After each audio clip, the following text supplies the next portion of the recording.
oli ku BOCAT TV. Leero enkya ne luli BOCAT TV. Buterevu oli ku BOCAT TV nkwandiza nnyo mpozi ate olunaku olwaleero n'enkwebaza yonna gy'otusizaako engalo. Nsuubira buli kimu kitambulidde ddala bulungi nnyo nga tumalako mpozi omwaka tuyingire omwaka omupya 2022. Bingi ebize bibaawo, bayimbi bangi bakoze stunts, bakoze batya, abalala bagadde okulipira ku bannaabwe nga Big Eye naye bwekigamba nti naye usanga yagadde alipire ku Bobi Wine akyamwesibyeko oyo okugenda nti akole ki, agenda magere nga bwe nabategezezaako gye buvuddeko. Wabula munna movement munne Balamu baruhagara nga mpozi mutegesi wa bivulu ate nga munna movement kakulukulwe era nga mpozi yaleetereza President Museveni mu by'okuyimba. Avuddeyo naye n'agamba bw'ati ku nsonga ya mwana mulenzi Big Eye. Avudde n'agamba nti mu Uganda tewanabeerawo muyimbi wa National Resistance Movement oba wa NRM, tewali omuyimbi wa Forum for Democratic Change, tewali omuyimbi wa People Power, tewali omuganda wa Democratic Party. Agamba nti wabula abayimbi bonna baggwanga. Bw'atyo Balamu n'akubiriza abayimbi bakole ennyimba ennungi ezisobola okubeera hit. Agamba nti bwe batakikola bajja kutagala nnyo. Ku kya Big Eye Starboss n'agamba nti okutwala ebbaluwa mu maka ga Bobi Wine emagere, agamba nti ekyakikola mu bukyamu lwa nsonga amaka gagendamu ga Bobi Wine, Kyagulanyi ne Babi n'abaana baabwe.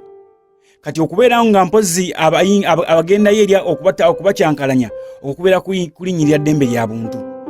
Agamba nti bw'aba ayagala Bobi Wine omuyimbi, Bobi Wine alina ofiisi ye ekamwokya ekola ku by'okuyimba na buli kimu. Bw'abanga uli ayagala kumutwalira kiwandiiko gy'aba agenda. Ekyokubiri, bwe baba tebakuyise kuyimba kitegeeza tolinawo oluyimba. Big Eye osobola okubeera mpozi nga te okola oluyimba olukuyimirizaawo, osobola okubeera ng'otegekebwa ku bivulu eby'enjawulo. Bannaye oba oliawo nti omuntu mulinza okugamba nti olw'olumu avaayo n'ayogera ensonga, nze nga nze Balamu ndaba ayogedde ensonga this time. Tubadde tukyali awo ate ne zireeta mpozi lisiti ezimu ku mpozi ku birungi Honorable Kyagulanyi byasobodde okubeera mpozi ng'atuukako omwaka guno, era nga mwe muli ne awards zizazze mpozi aweebwa ez'enjawulo. Mu mwezi ogwa January 2019 yafuna mpozi African Personality of the Year award. Eyo mpozi yamuweebwa aba African Leaders Magazine. Ate mpozi n'afuna award eya Most Inspirational African Music Icon.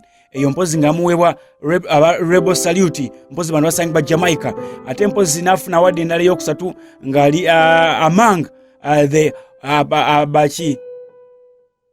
Global Thinkers ekikumi. Yali amu ku ba Global Thinkers ekikumi nga mpozi yamuweebwa abannaffe aba Foreign Policy Magazine. Ate mpozi mu February n'abeera mpozi ng'afunayo Best Freedom Fighter Award 2019. Eyo mpozi yamuweebwa abanywanyi ba fans ne ba followers mu Tanzania. Ate mwezi ogwokusatu bw'atyo mpozi n'afunayo Best Male Artist and Song of the Year mu Zina Awards Uganda. Ate mpozi mu July n'afuna award ya International Humanitarian Award by the Civil Rights Movement mu USA. Ate mpozi mu gw'omwenda bw'atyo n'abeera ng'afuna award ya Dear Lifetime Achievement Award yamuweebwa Texas mu USA. November n'afuna mpozi African Male Politician of the Year by the Young African Leaders Summit, eyo gye yamuweebwa. Mpozi ate n'afuna award nga yali named among the world's most influential people and rising star Time. Eyo nga yamuweebwa mpozi mu New York City. Bw'atyo mu December afunye mpozi award ya African Freedom Fighter 2019 mu Johannesburg, South Africa. Ate era nga ali named among the 15 most influential figures mu Bloomberg 50. Bw'atyo mpozi era award endala esembyeyo abadde mpozi ali named